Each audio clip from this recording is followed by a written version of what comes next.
provável que você já tenha escutado isso.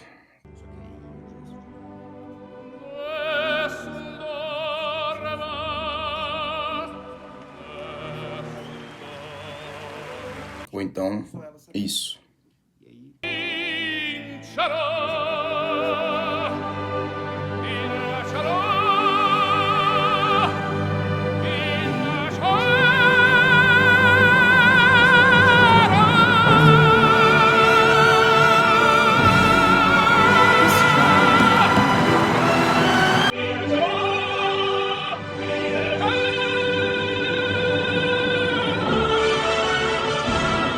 Também é muito provável que você não faça nem ideia de onde seja, quem compôs, de quando é. E é isso que eu vou fazer aqui nesse vídeo hoje. Eu vou contar a história completa de Turandot, a última grande ópera, o final da ópera, ou a morte da ópera, como muita gente chama. Assim como no último vídeo, na última análise que eu fiz aqui de La Bohème, Turandot também é uma ópera do Puccini, só que não tem nada a ver com La Bohème. Enquanto a gente tem La Bohème enquanto uma ópera romântica, envolvente no sentido do coração, Turandot é uma ópera completamente modernista. Põe isso na cabeça. A gente tá falando ali já da segunda década do século XX. E é importante entender o contexto que fez Puccini chegar em Turandot. Aqui a gente não tem mais aquele Puccini amante da caça, dos carros, das mulheres principalmente. A gente está falando de um Puccini muito mais maduro e que escreveu essa ópera numa circunstância muito, muito desagradável. Ele não escreveu essa ópera em casa, que a casa, eu digo, me refiro a Torre del Lago, que é a cidade natal dele, né, na Itália. Ele escreveu essa ópera na Bélgica, no leito de morte dele. Como eu falei, Turandot foi escrita ali na década de 20 e foi a última ópera do Puccini, que inclusive ele até deixou inacabada. Eu vou chegar lá no final. E ele escreveu essa ópera praticamente dentro de um leito de hospital, na Bélgica, enquanto ele tratava um câncer de garganta. Ele foi um fumante ativo a vida inteira. E ele já não estava numa situação muito, muito agradável, né? E como eu falei no último vídeo, sempre tem nas óperas do Puccini um pouco da Elvira, né? Que é a mulher dele. Agora entrando mais nesse contexto da Elvira e da Bélgica.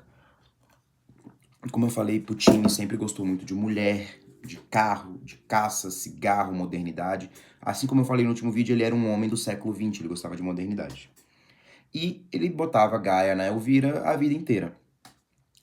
E ela sempre suspeitava, ela era uma ciumenta possessiva, como ele reflete isso em Tosca. Mas ali mais ou menos em 1900 eu não vou ter a data, mas ali mais ou menos em 1915, 16, um pouco mais eu acho, porque foi depois do Trítico.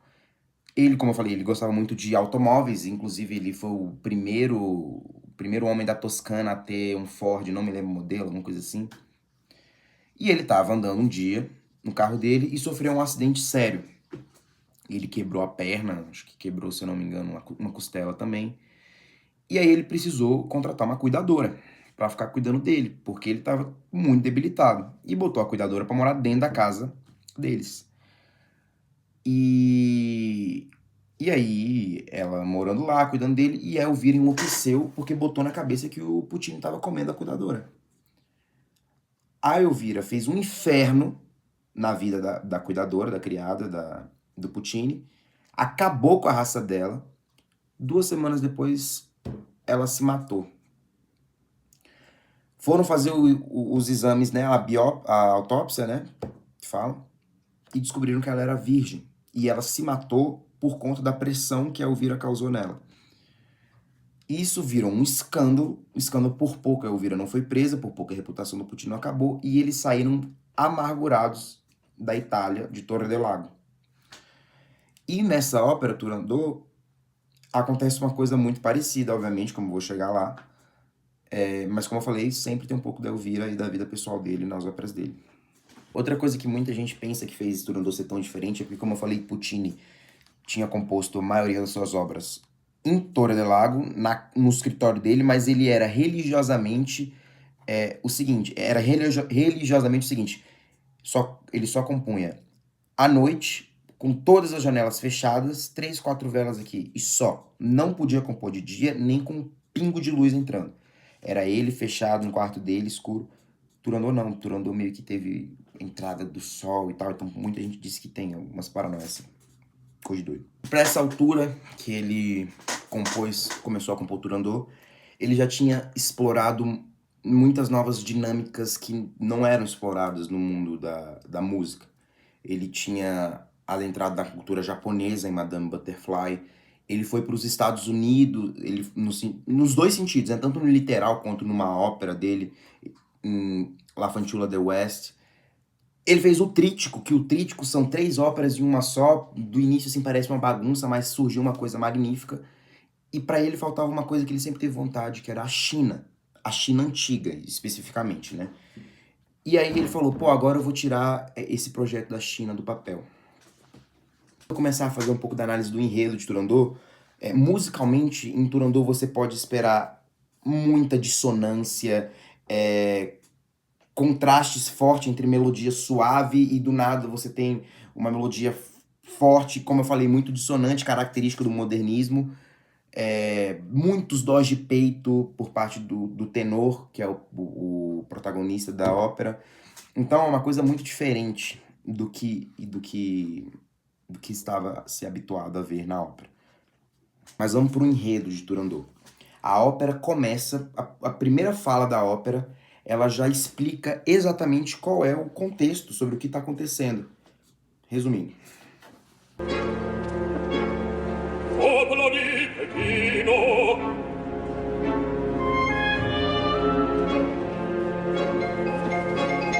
la legge è questa. Turandot la tua sposa sarà, di chi salve il regio spieghi 3 enigmi e la proporrà.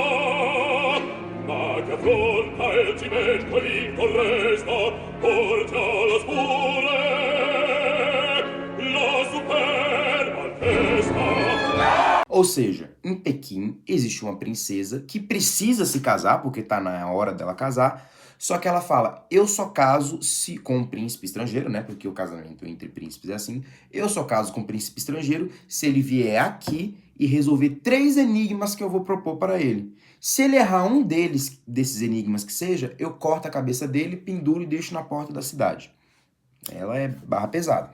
Esse súdito que fez o anúncio a Turandot, ele ainda fala de príncipes que tentaram e que morreram, né? E fala também do príncipe da Pérsia, que nessa noite vai ser decapitado porque ele tentou e errou o desafio e vai perder a cabeça.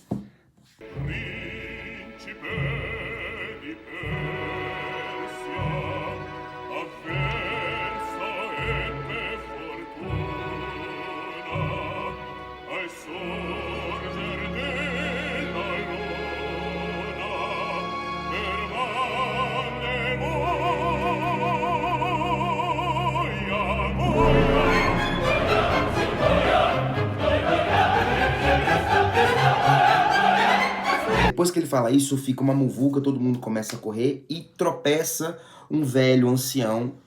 Ele cai no chão e a escrava dele desce para ajudar ele, né? Eu queria fazer um adendo e ressaltar como Puccini era genial nas cortinas musicais. E perceba como ele começa com uma música, como eu falei mais cedo, uma música forte, vibrante, que te deixa a plateia com o olho arregalado assim, e depois... nessa parte que os súditos da Turandot estão com as velhinhas, as luzezinhas, é uma música quase que de dormir, que reflete realmente a noite, porque a temática da noite é muito importante nessa ópera, da lua principalmente, mas como Puccini ele faz o espectador que está sentado no teatro sair disso daqui, de ligado, até um estado de tranquilidade, de relaxamento da alma quase que pleno.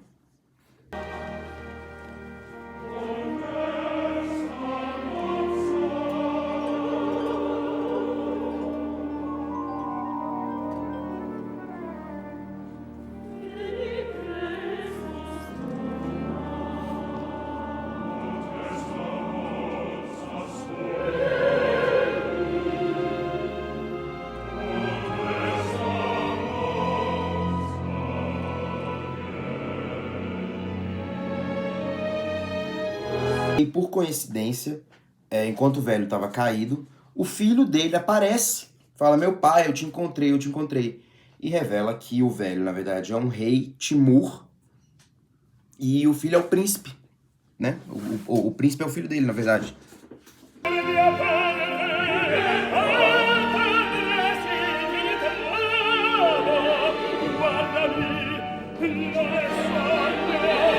Então, depois que os súditos falam disso, o filho, o príncipe, acha o seu pai,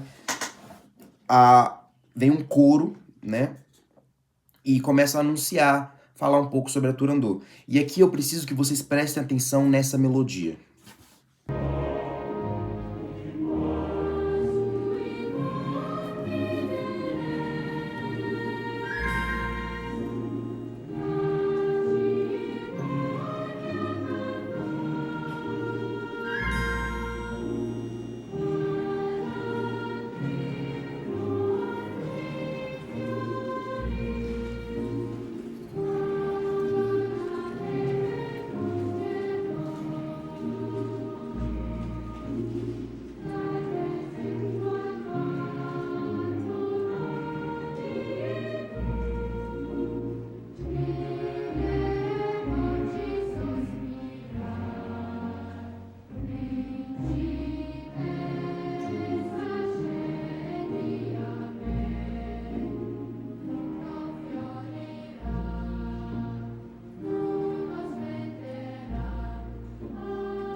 Preste atenção nessa melodia, porque ela vai se repetir muito no decorrer da obra e tem uma curiosidade muito, muito legal sobre ela. E depois disso, né, essa melodia, ela anuncia a Turandot. E aí aparece a Turandot, que é a protagonista, né, feminina, é a princesa. Ela aparece de longe, assim, e o príncipe, o Calaf, olha pra ela. Ela só aparece de longe, assim, não fala nada. E o príncipe olha pra ela. E o príncipe ficou maluco.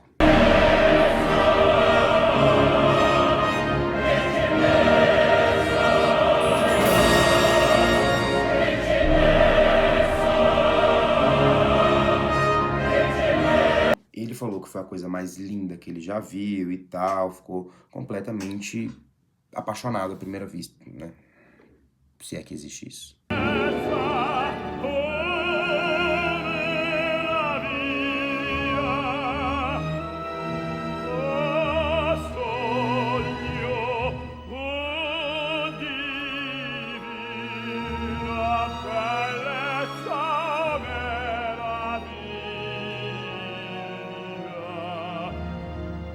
Um parênteses, é muito importante que, por enquanto, vocês não saibam o nome do príncipe, tá? É só príncipe, por enquanto é só príncipe. Ele começa a vir com esses papos, o pai dele, que é o rei Timur, fala, porra, não é possível, ele não tá pensando em fazer isso, né?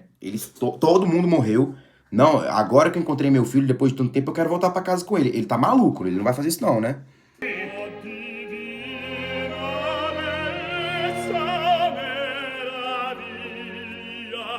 Io soffro, padre, soffro. No, no, stringiti a me. Parli tu, qui salvezza non è. Prendi nella tua mano e finire così. Questa è la vita, padre. La vita c'è laggiù. Soffro, padre, soffro. Qui salvezza non è.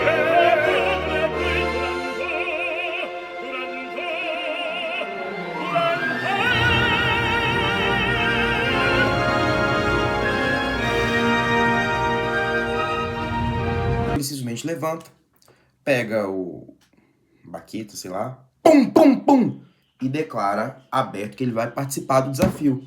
Ele grita o nome dela, fala, eu quero participar, eu quero que ela me faça os 3 enigmas, eu vou resolver, vou casar com ela, e foi. E aí o pai dele fica maluco, enfim.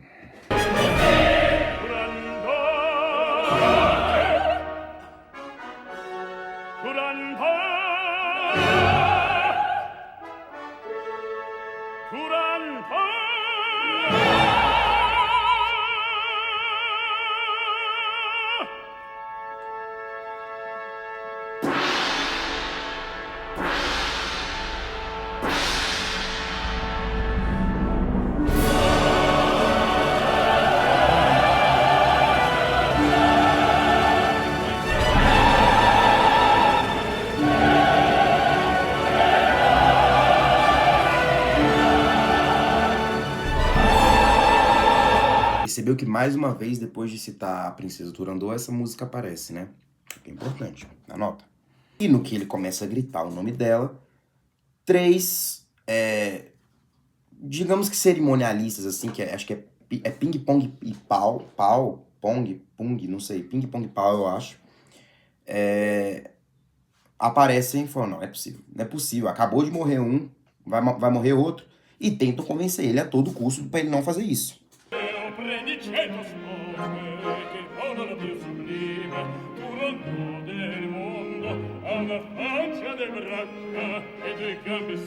O príncipe determinado simplesmente não escuta nem os 3 cerimonialistas, nem o pai, nem a escrava do pai.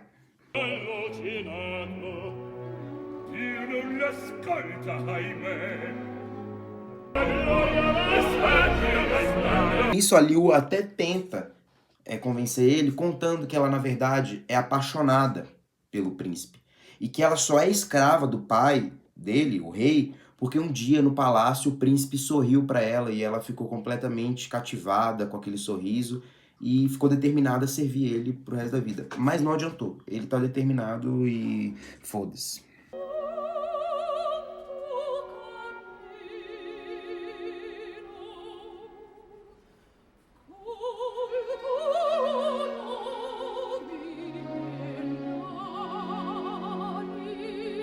Aqui a gente fecha o primeiro ato.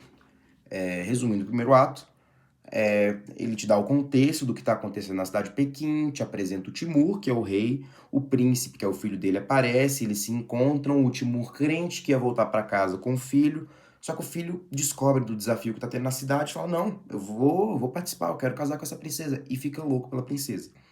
A cidade se inteira do desafio do príncipe, fala, vamos lá, vamos ver mais alguém perdendo a cabeça e tal. E aí acaba o primeiro ato. O segundo ato começa com os 3 cerimonialistas, né, que é o ping-pong e o... Eu não sei se é panga ou se é pau.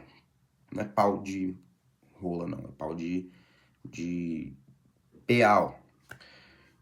E aí o segundo ato, ele começa com os 3 cerimonialistas lá se preparando para a cerimônia. Que cerimônia? Cerimônia em que a Turandot vai vir e vai propor os 3 enigmas para o príncipe. E aí, eu não vou desenrolar muito sobre isso, porque essa eu acho que é uma parte muito curiosa da ópera, que muita gente acaba que negligencia, só que tem uma profundidade legal. Eles falam que não aguentam mais tanta matança vindo da princesa, queriam que a China prosperasse, fala que se continuar assim ela não vai arrumar um homem, e aí, consequentemente, não vai ter um imperador, um sucessor, e aí, assim, a dinastia cai. Eles ficam muito preocupados com isso, né? E aí eles terminam esse assunto sobre a China em si, enquanto Estado. E aí eles falam, vamos lá, o idiota acha que vai acertar os 3 enigmas. E eles começam a ter até um momento mais descontraído, de rir. Aí eles começam a recordar dos últimos príncipes que tentaram e não conseguiram, enfim.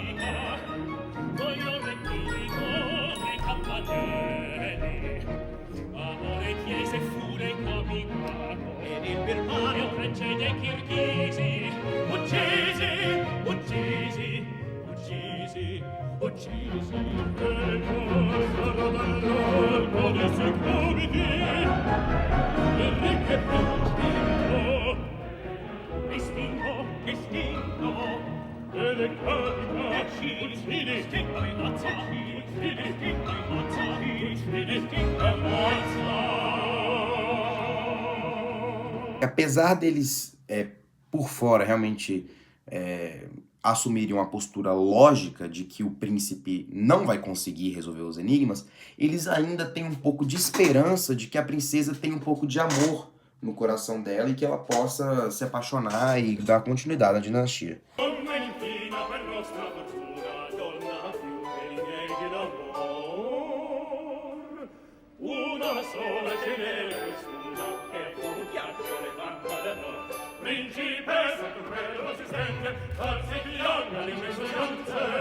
E depois batem na porta e falam, vambora, que tá começando. E aí eles falam, ah, vamos lá, vamos matar mais um aí, vai. Gran tamburo del tempi, alberga già scrive l'infinito, già batti di Pechino. Udite trombe, altro che pace, ma inizio la cerimonia. Andiamo a compiere il civilisimo supplizio. E aí começa a cerimônia. A cerimônia começa com o mesmo início da ópera, que é aquele servo do Turandot subindo lá, com a mesma música, inclusive, subindo lá e falando, púpulo de Pequeno, né, povo de Pequim, essa é a lei, papapá, papapá, com a mesma música, tudo repetindo o início da ópera.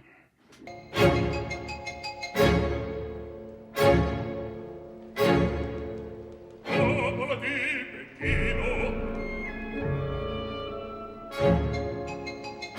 legge questa. Turandot la pura sposa sarà di chi di sangue regio, spieghi gli enigmi che la proporrà, ma che affronta il cimento e vinto resta, porga la scure, la superba testa. E aí a Turandot aparece e adivinha com qual música? Pois é, tem que prestar atenção nessa música, eu já falei.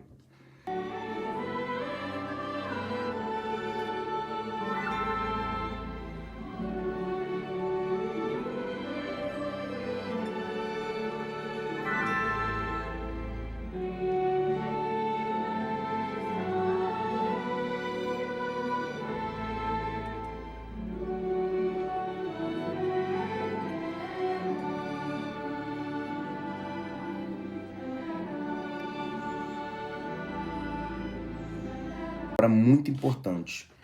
Assim que você tem a primeira aparição da Turandot cantando e falando, atuando, o Puccini, ele tira aquela música simples, digamos assim, e entra numa coisa muito mais profunda, difícil de compreender, propriamente, como eu falei mais cedo, as cortinas musicais que o Puccini usava. E por que que ele faz isso? Porque agora é o momento em que a Turandot vai explicar o porquê que ela faz isso. Presta atenção.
Ou seja, de forma resumida, uma antepassada dela, que morava naquele mesmo palácio, certo dia chegou tropas de um reino estrangeiro, eles saquearam Pequim, fuderam com Pequim e sequestraram ela e fizeram um zaralho com ela.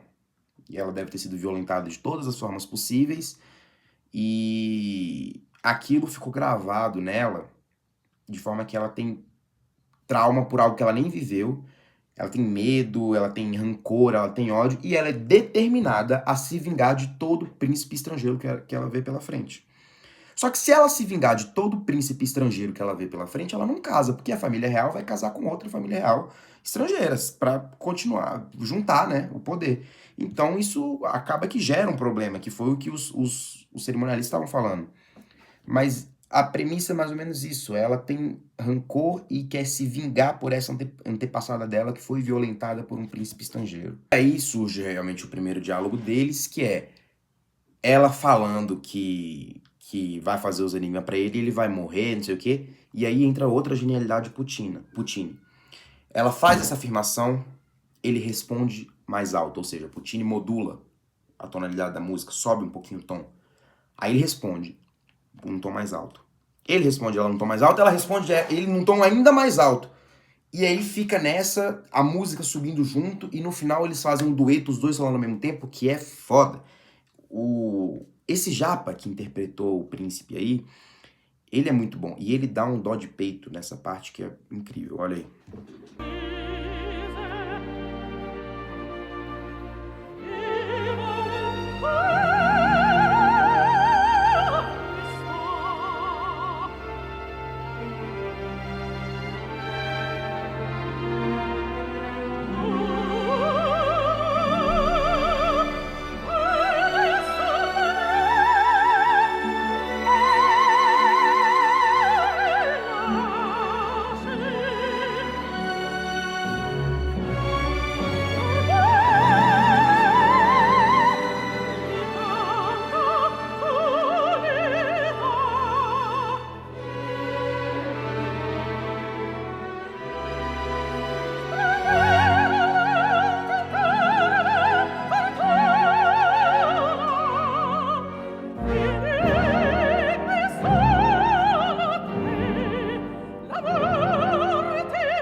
E aí, após esse primeiro contato que um tem com o outro, começa a cerimônia e ela se coloca numa posição muito superior e começa a proferir os 3 enigmas que ela vai dizer para ele.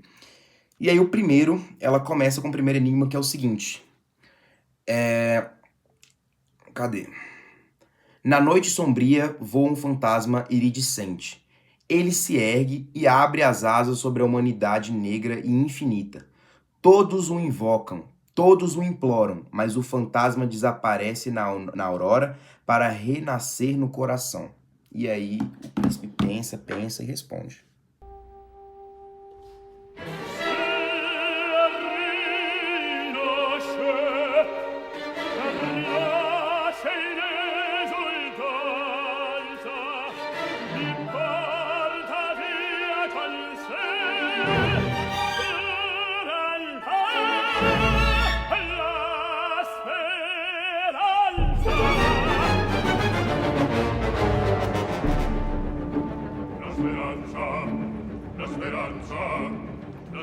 Acertou o primeiro enigma, vem pro segundo. Cintila como a chama, mas não é chama. Às vezes é delírio, às vezes é febre. É ardor, mas não é fogo. É tormento se quiseres. Faz-te feliz e te inflama, pois já te dá a vida. Aí de novo, ele pensa, responde.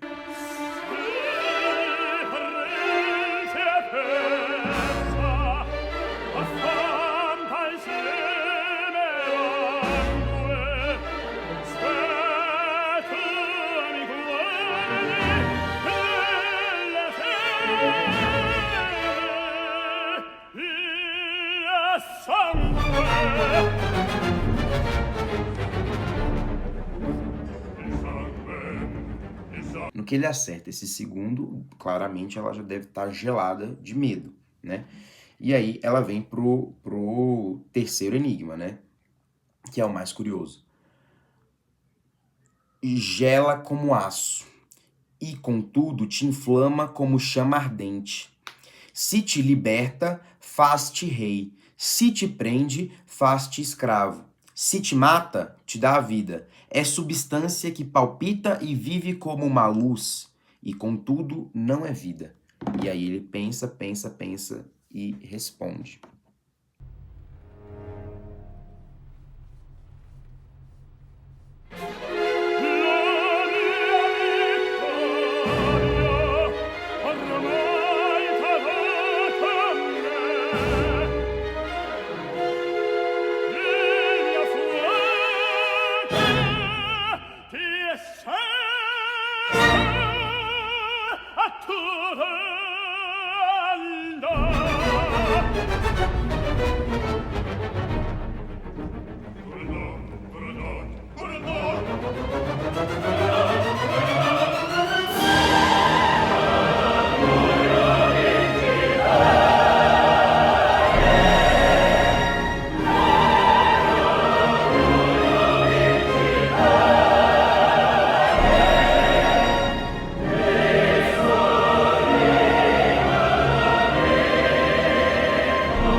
Essa altura, essa música tocando pela 30ª vez, eu acho que já dá pra explicar o porquê que essa melodia, pra mim, é tão bonita e tão importante nessa ópera.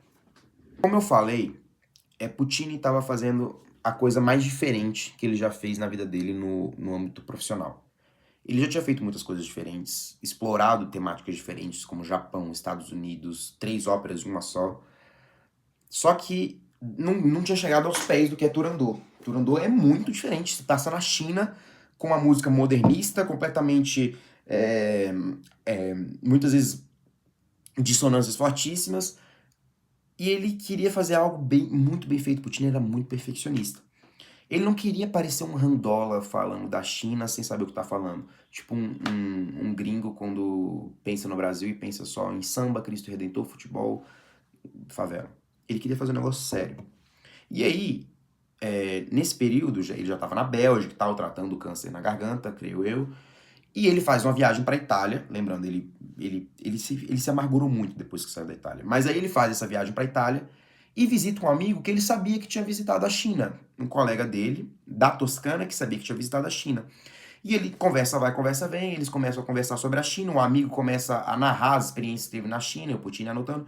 E o amigo vira e fala, cara, eu tenho aqui guardado numa caixa umas coisas da China. Ele abre essa caixa e tira uma caixinha de som, daquela de corda. E aí, é impressionante como ele tira de dentro de uma caixinha de som, que era isso.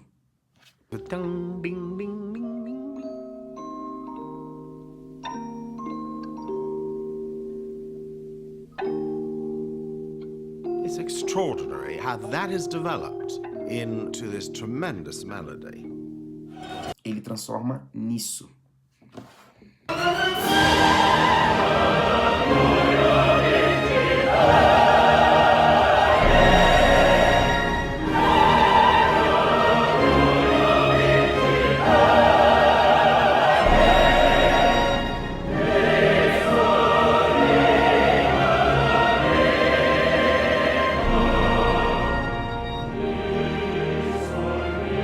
Ou seja, essa música ela já existia, não se sabe o compositor, não se sabe a data, mas ela era uma música de uma caixinha de som que o cara trouxe da China no final do século XIX. E era uma coisa muito simples que Puccini pegou e enfeitou e transformou nessa coisa tão genial. Por isso que eu sou tão baba-ovo do Puccini.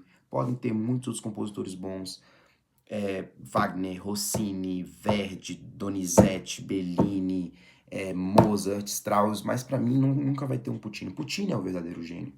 É só o parênteses que eu fiz.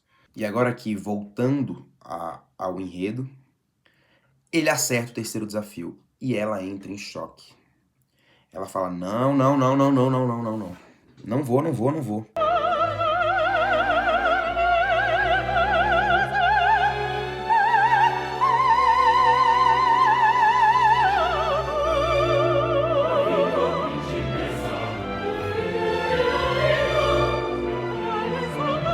Uma das coisas que mais faz com que essa ópera ganhe meu coração é como esse príncipe, eu não sei nem se a palavra é sedutor, mas como ele usa muito psicologia, E aqui, retomando ao título do vídeo, por que essa é uma ópera que eu digo que é uma ópera dos psicanalistas, dos psicólogos, né? Quem me falou isso foi o meu avô, né? Que meu avô é o maior fã de ópera que eu conheço, mas quem falou isso pro meu avô foi o meu tio-avô, irmão dele, tio Edson, que era psiquiatra. E de forma resumida, vamos com calma nessa parte da psicologia por trás de Turandot. Ela tem um trauma muito forte e ela arranja uma maneira, né, de não enfrentar esse trauma. O que seria enfrentar esse trauma que ela tem da avó dele? Seria ela justamente casar com um príncipe estrangeiro. Só que ela arranja uma maneira dela não enfrentar isso, porque talvez enfrentar isso seja tão doloroso quanto viver aquilo. Traumas são assim. Então ela cria essa lei, que são esses 3 desafios que ela propõe ao príncipe. Se ele não resolver, ela corta a cabeça dele. Por isso que são desafios tão difíceis, porque a dificuldade desses desafios é justamente para que não ocorra a possibilidade dela ter que enfrentar esse trauma e casar com o príncipe. É algo muito forte para ela. Quando o príncipe acerta o 3º desafio, ela entra literalmente em pânico. Por quê?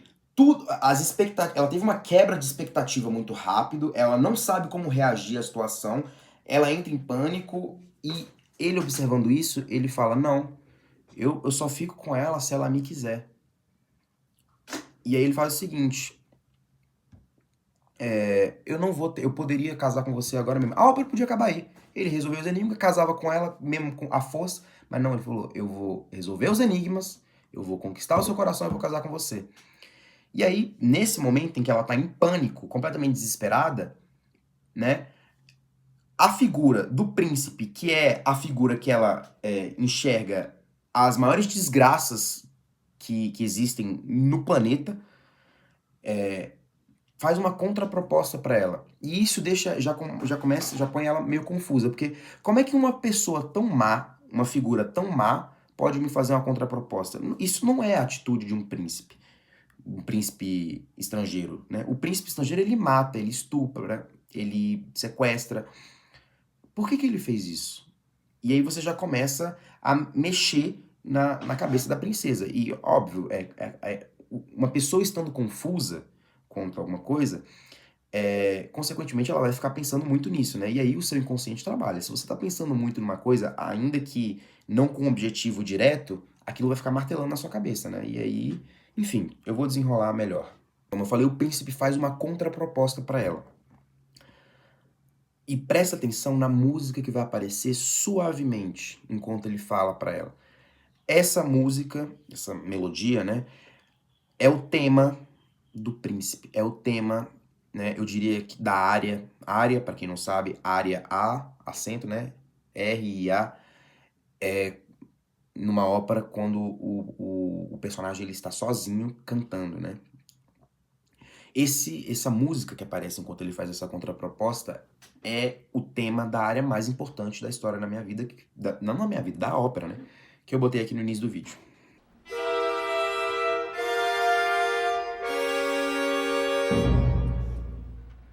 Prodigami mai proposto et relle sciolse.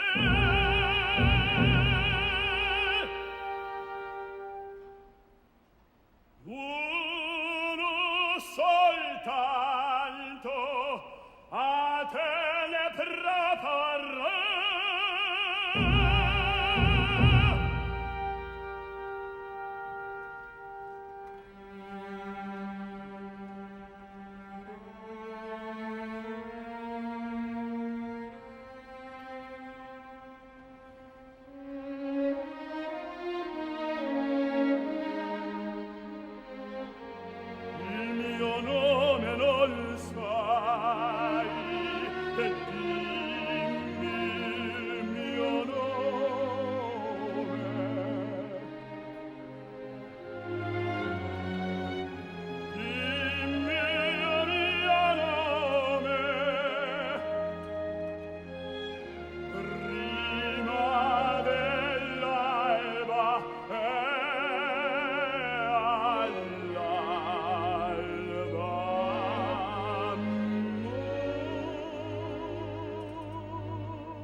Ou seja, depois de todos esses enigmas dificílimos que a Turandot fez, o príncipe só exigiu um enigma em troca, que ela descobrisse o nome dele antes do amanhecer. E aqui a gente encerra o segundo ato, né? O terceiro ato é muito importante, muito importante. Se eu tivesse que escolher um ato para você prestar atenção de todo esse vídeo, seria o terceiro, porque o terceiro ato tem muita coisa, tanto musicalmente falando, historicamente falando e falando do enredo da ópera.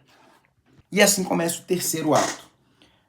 A Turandot mandou todos os policiais dela ficarem rondando a cidade, torturando as pessoas, até que descobrisse o nome. Não importa, a qualquer custo ela ia descobrir o nome do policial. E ela mandou ninguém fechar o olho e ninguém podia dormir em Pequim naquela noite.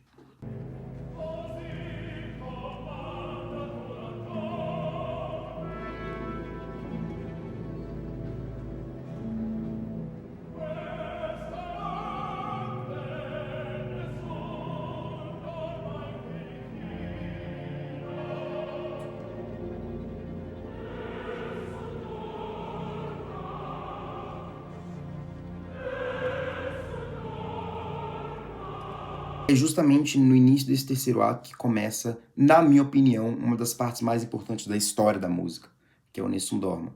E antes de eu continuar a análise do enredo, eu quero fazer uma breve análise musical por trás do Nessun Dorma. A área está basicamente construída em duas partes. A primeira é uma dissonante, declaração fria. Perceba como as notas se repetem. E a segunda é meio que uma coisa que te prende. Eu vou chegar lá.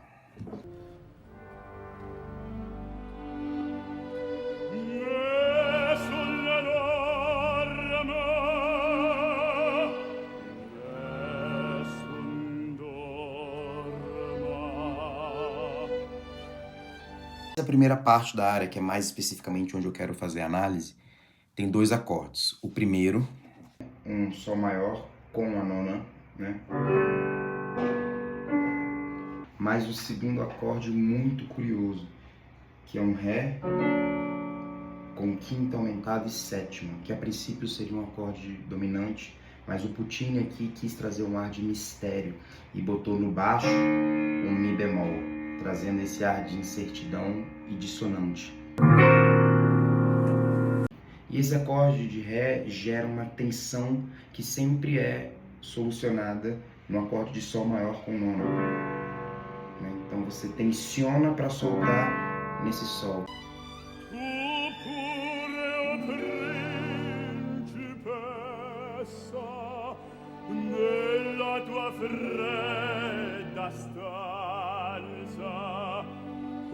Mas até então a tonalidade principal da área ainda não foi revelada, que só vai ser revelada depois da última tensão e o relaxamento com o Sol maior. A tonalidade da área está em Ré maior, que revela um ar de coragem, força e determinação.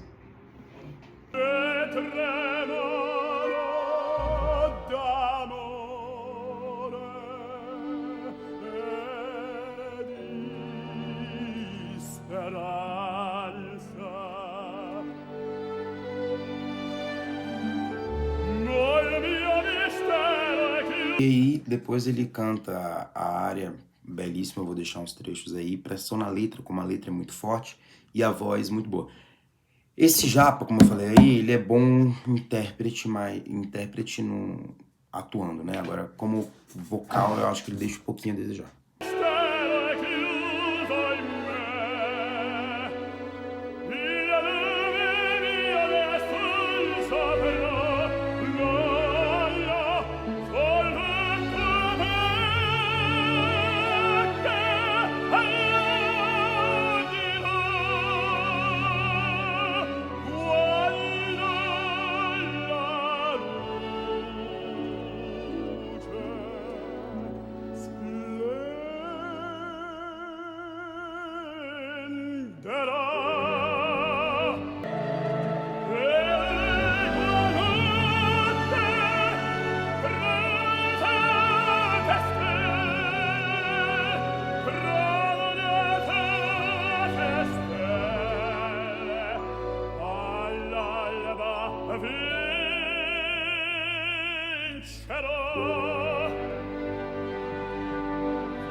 termina o Nessun Dorma, o príncipe ele é sequestrado e levam ele para um lugar, e lá ele vê que a princesa e os policiais dela descobriram sobre a Liu e o Timur, ou seja, o pai dele e a escrava do pai, e falou, pô, eles devem saber o nome do príncipe. A gente vai sequestrar eles, vai torturar eles na frente do príncipe até ele dizer o nome dele. Só que aí, em um gesto de amor muito puro, né, a Liu, que é a escrava, fala, não, só quem sabe sou eu, ninguém mais sabe. Mesmo que o pai dele soubesse, deu a entender, todo mundo acreditou que só ela sabia. E aí, essa parte é complexa, mas aí ela morre com segredo. Ela se mata, chama um carrasco e tal, mas ela morre com segredo.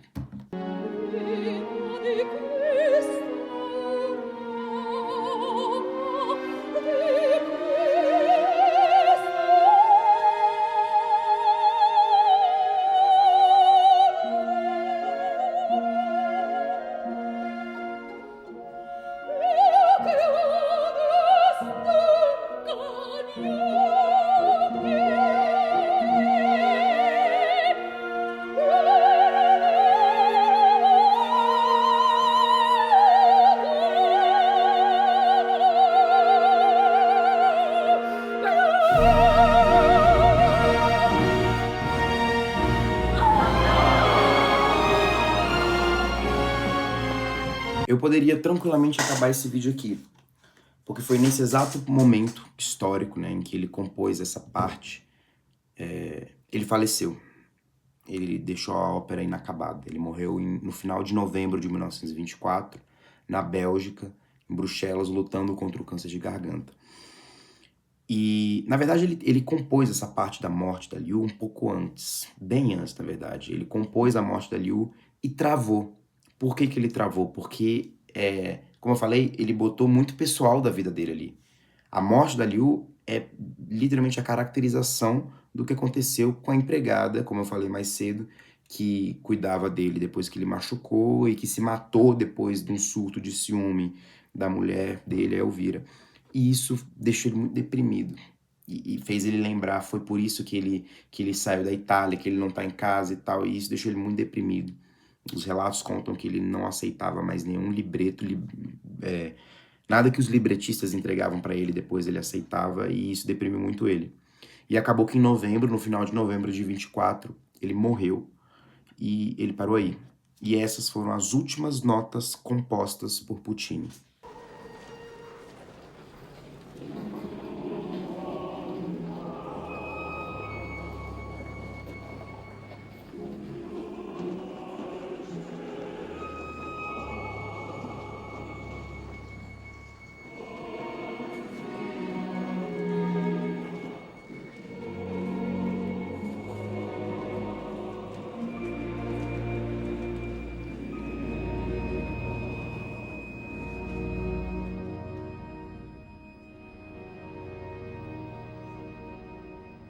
Na premiere de Turandot, ou seja, na estreia, quando chegou nessa hora, né, o Arturo Toscanini, que por sinal foi um dos, se não o maior maestro da história, que fez a estreia, regeu a estreia de La Bohème, Manon Lescaut, subiu em cima do palco, parou, fez questão de parar a orquestra e falar: aqui acaba a ópera, aqui morre o compositor. E essa primeira apresentação de Turandot, ou seja, ela aconteceu em 25 de abril de 1926, lá no Scala de Milão, que é, na minha opinião, um dos, se não o maior teatro do mundo. Essa primeira estreia, a ópera acabou aí. Acabou. No dia seguinte teve uma outra apresentação que aí sim foi a completa. E eu vou chegar mais, explicar melhor agora o final, como é que foi esse final, tanto no enredo como quem compôs esse final. Como eu falei, nessa primeira apresentação de Turandot, o Toscanini subiu, disse: aqui acabou, aqui morreu o compositor, todo mundo foi para casa, acabou sem fim. Só que aconteceu, isso foi extraordinário, né? Foi uma coisa extraordinária que aconteceu, porque todas as apresentações, e na realidade o que aconteceu foi o seguinte: quando Puccini morreu, a ópera estava inacabada, porém muito no finalzinho e com algumas anotações do Puccini. E no final do vídeo eu vou levantar uma discussão sobre isso. Quem se encarregou de terminar Turandot foi o Franco Alfano, que é um compositor italiano muito negligenciado, por sinal. A gente deixa ele muito de lado, mas a gente esquece que ele tem um papel fundamental em Turandot, pelo menos na minha opinião. Como eu falei, eu vou explicar no final do vídeo. E ele terminou a ópera Turandot. E aí, ele fez uma jogada de mestre, que foi o seguinte: ele não escreveu o final de Turandot como Franco Alfano, ele meio que vestiu a fantasia do Puccini e falou: se eu fosse Puccini, o que eu faria? Entendeu? Então, por isso também que pra mim, Turandot é do Puccini e não do Puccini e do Alfano, porque o Alfano, por mais que ele tenha composto o finalzinho ali, ele fez como o Puccini faria. Eu andei pensando, inclusive, e eu vou terminar esse vídeo aqui, justamente na mesma parte que o Puccini morre. Primeiro, porque eu acho que vocês têm que ter a curiosidade de pegar e assistir Turandot. Tem no YouTube, eu tenho vários links aqui de boas montagens de Turandot. E eu acho que você tem que ter a curiosidade de assistir Turandot. E o final, eu não vou falar o final, você vai descobrir. Segundo, aí acabou que eu vou deixar em aberto a questão do tema, do título do vídeo, né? Que é a questão da ópera dos psicanalistas. Vendo o final, eu acho que todo mundo vai entender. Então, aqui eu termino a apresentação do enredo de Turandot. Agora eu vou dar só umas informaçõezinhas extras, né? Mais uma ficha técnica, né, da ópera em si. Turandot, né, do Giacomo Puccini, do Franco Alfano, consta no registro. Os libretistas, quem fez o texto foi o Giuseppe Adami e o Renato Simone. A estreia aconteceu em 25 de abril de 1926, ou seja, vai fazer 100 anos, no Scala, Teatro alla Scala de Milão, sob a regência do Arturo Toscanini. A estreia no Brasil de Turandot aconteceu em 1930, ou seja, 4 anos depois, em 8 de julho, no Municipal do Rio, né? Com a direção do Dino Alfieri, né? O Nessun Dorma, que é a ópera Turandot, a área que a gente analisou aqui, se tornou maior que a própria ópera. Como eu falei no vídeo, você provavelmente conhece o Nessun Dorma e não sabe de onde é. E outra curiosidade que eu tenho anotado aqui é que Turandot é a única heroína de gelo do Puccini. O que significa isso? Ao contrário das heroínas trágicas e sensíveis do compositor, como a Mimi de La Bohème, a Madame Butterfly, a Liu, dessa própria mesma ópera, a Tosca ou a Manon Lescaut, ela representa o enigma, a razão e o trauma ancestral. Isso é a questão da psicanálise por trás dessa ópera, que, como eu falei, como eu não vou dar o fim dela aqui, eu não vou falar o fim dela, quem assistir quiser falar comigo, fala. De forma resumida, Turandot eu acho que é uma ópera que todo mundo deveria assistir. É uma ópera que mexe com o coração, mexe com noção de justiça, mexe com traumas.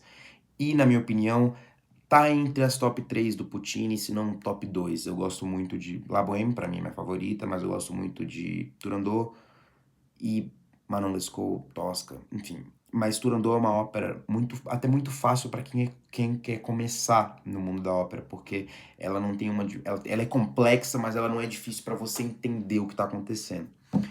Então é isso, espero que tenha gostado do vídeo. Deu muito trabalho para fazer, deu um puta trabalho para fazer, mas eu gosto muito de fazer. Me enche fazer esses vídeos, né? Eu gosto muito de... Porque às vezes a gente tem com quem falar disso e transmitir o conhecimento é muito bom. Então é isso, valeu.